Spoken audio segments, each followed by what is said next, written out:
It's like what's actually out in the world because of people creating hate. It's not just a tabloid. It's not just some story. You are making me scared. In the modern media age, narratives don't always form from scandals or explosive headlines. Sometimes, they emerge quietly through pauses, glances, corrections, and moments that only gain meaning once replayed, slowed down, and stripped of background music. This is where much of the conversation around Meghan Markle now lives. Not in tabloid exaggeration, but in footage that feels slightly off once viewers start paying closer attention. These moments rarely announce themselves. They happen in conversations meant to be light, in charity events designed to feel warm, in public spaces where everything is supposed to flow naturally. Yet again and again, viewers report the same sensation: a shift in energy, a subtle reordering of space, a recalibration that centers attention without ever explicitly demanding it. One such moment unfolded during a casual public exchange with actress Mindy. The discussion was relaxed, playful, filled with humor until Mindy casually referred to Meghan by her widely known maiden name. The correction came swiftly, not hostile, not raised in volume, but firm and unmistakably public. It's Sussex now.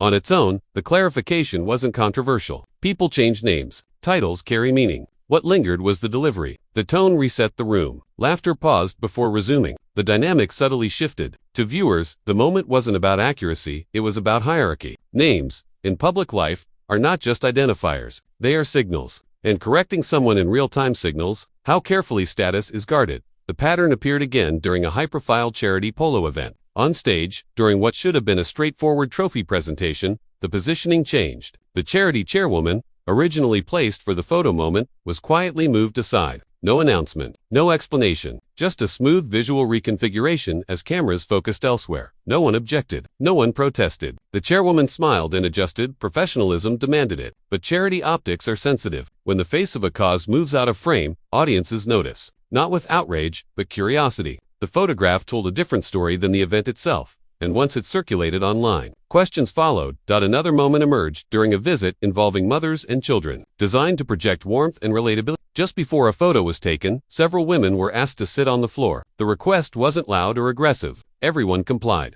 Yet in many cultures, sitting on the floor carries meaning, hierarchy, deference, structure. The contrast between who remained elevated and who was repositioned altered the tone of what was meant to be an uplifting image. The smiles remained, but the body language shifted. The energy didn't rebound after the camera clicked. It simply moved on. Perhaps the most discussed clip was almost imperceptible in real time. During a public event, Meghan's mother, Doria Ragland, leaned in mid-conversation. For a fraction of a second, the expression changed. Not dramatically, not angrily, just enough to register. The smile tightened, the eyes hardened briefly. Then composure returned. But most viewers missed it live. Replay culture didn't.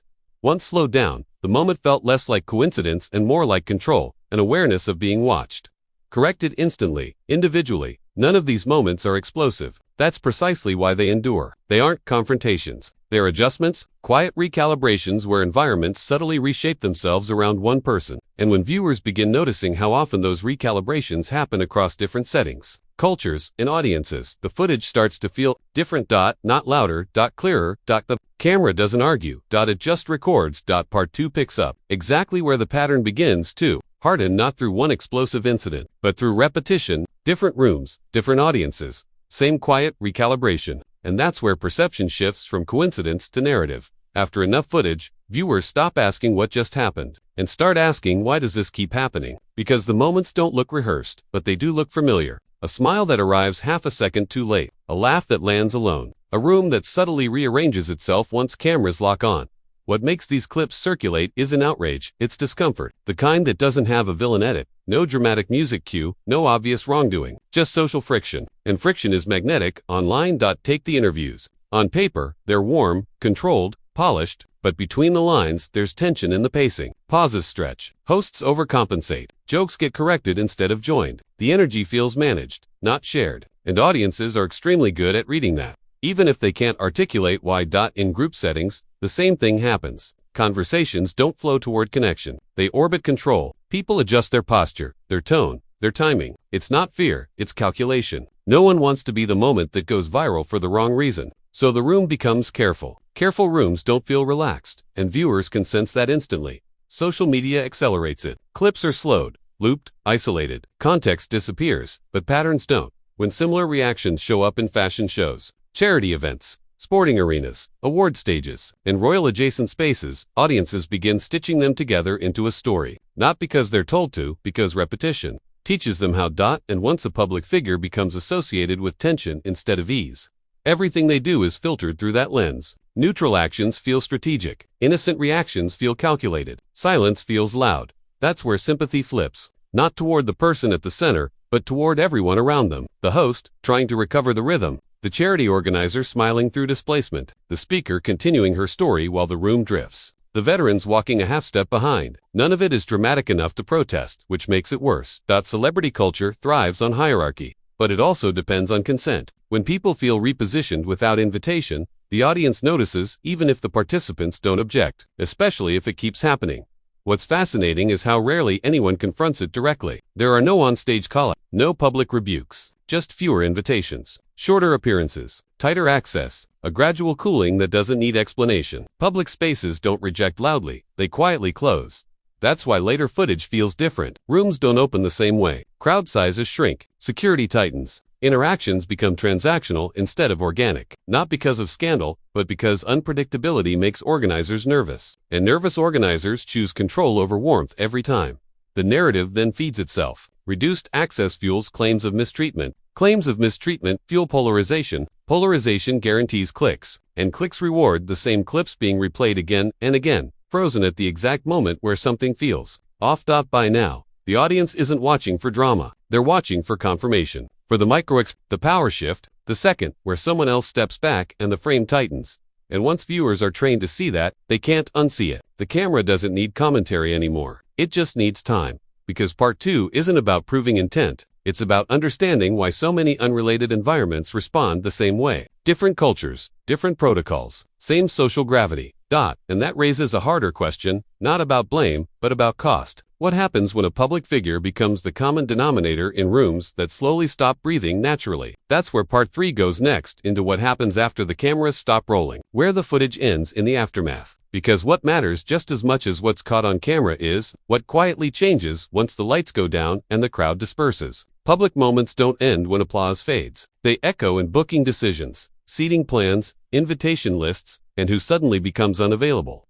The shift is subtle at first. Fewer joint appearances, tighter schedules. Events that once welcomed open mingling now operate behind barriers and buffers. The language changes too. Words like intimate, controlled, private, and secure start replacing celebratory, open, and communal. On the surface, it looks like protection. Underneath, it's risk management. Because unpredictability isn't a scandal problem, it's a logistics problem. Event organizers don't fear controversy as much as they fear distraction. The moment attention drifts from the cause, the designer, the athlete, the veterans, or the speaker, the event fails its purpose. And once a person becomes associated with shifting focus, that risk gets priced in quietly. No announcements, no explanations, just fewer opportunities.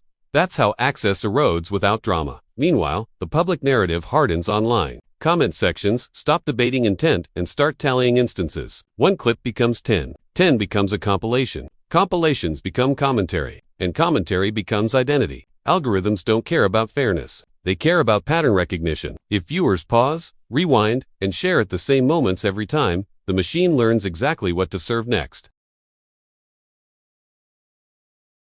That's when the story escapes its original context.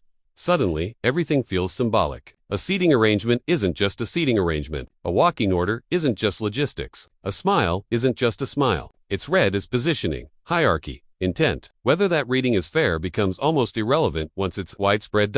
And then something interesting happens. Institutions begin responding to the perception, not the person. Security protocols tighten, photo policies change, interaction windows shorten, spontaneity disappears. Spaces that once felt alive become staged. And staged environments magnify scrutiny even further, because nothing looks natural when it's choreographed for safety. This feedback loop is brutal. The more controlled the environment becomes, the more controlled the person appears. The more controlled they appear, the more viewers scrutinize. And the more scrutiny there is, the more control organizers demand. It's not rejection, it's containment. That's why later appearances feel colder. The warmth isn't gone because of hostility. It's gone because everyone is thinking 3 steps ahead. No one wants to be the clip that gets slowed down, captioned, and debated for weeks. And yet, the paradox is this. Control is exactly what fuels the narrative. Because audiences crave ease. They respond to people who disappear into moments. not people who bend moments around themselves. When that bending becomes visible, even unintentionally, it disrupts the fantasy that celebrity culture relies on.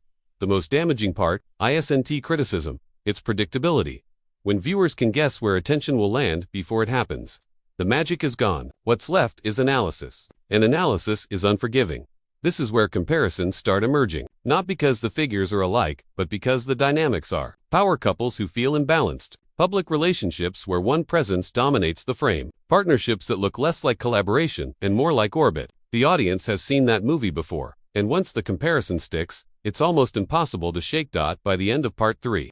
The story isn't about individual clips anymore. It's about momentum, about how perception, once set in motion, reshapes access, tone, and trust long before anyone admits it publicly. And the most telling sign, silence. No corrections, no clarifications, just a slow narrowing of space. Shifts the lens, but the mechanics remain the same. Different family, different industry, same unblinking spotlight. Because when fame reaches a certain altitude, even private choices stop being private. They become symbols whether the people involved want them to or not. Enter the Beckham family. On paper, this should be simple. Tattoos are personal. Styles evolve. Relationships change. But celebrity families don't operate on paper. They operate in public memory. And when symbols are altered, erased, or replaced, the audience doesn't just notice. They interpret. Romeo Beckham debuted a large family tattoo across the back of his neck. Bold, permanent, impossible to miss. It read like a declaration: loyalty, belonging, alignment. Almost at the same time, Brooklyn Beckham quietly did the opposite. A tattoo on his finger, once bearing the names of his siblings, Romeo, Cruz, and Harper, was covered up. Not faded, not modified, covered. That's when the story ignited, because covering a tattoo isn't the same as getting a new one. It signals revision. It tells the world that something once important no longer fits the present narrative. And when that original ink was family, the implications feel heavier than any press statement ever could. Then came the second reveal. Brooklyn had also covered a tattoo dedicated to his father. At that point, the conversation stopped being about body art. Media reaction turned sharp fast. Headlines framed it as erasure. Commentators called it cold, final, and symbolic. Fans split into camps, those defending personal autonomy and those reading it as emotional severance. And once again, social media did what it always does best. It amplified the most uncomfortable interpretation. What made it worse, or more fascinating, was the contrast. Romeo's tattoo wasn't subtle. It wasn't hidden. It wasn't ambiguous. It announced alignment. Brooklyn's cover-ups did the opposite. Quiet, permanent, no explanation, no captions, just visual facts. And visuals don't need commentary to land. That's where the comparison surfaced, the one that made even seasoned celebrity watchers pause. The Angelina Jolie and Billy Bob Thornton energy.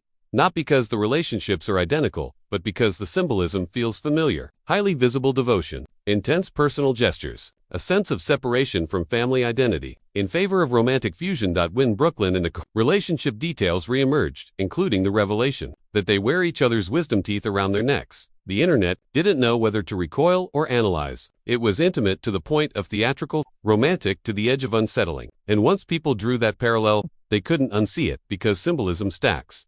A covered family tattoo on its own is one thing. Wearing a partner's extracted teeth as jewelry is another. Together, they form a narrative arc, one where allegiance appears to shift from lineage to partnership. And celebrity culture is deeply sensitive to that shift, especially when the family involved has spent decades branding itself as tight-knit, unified, and resilient. The Beckham name isn't just a surname. It's a franchise, a mythology built on teamwork, longevity, and public harmony. When fractures appear, even symbolic ones, they feel louder than they would in an ordinary family. And here's the key point. No one involved has publicly escalated this. There are no angry interviews, no direct color, no tabloid war. That restraint actually makes the situation feel more serious, not less. Silence invites speculation, and speculation thrives on visuals. Fans began revisiting old footage, old interviews, old body language, who stood where, who posted whom, who stopped liking whose photos, who appeared at which events. The same forensic attention once applied to royal footage now followed the Beckhams, because once the audience senses a fracture,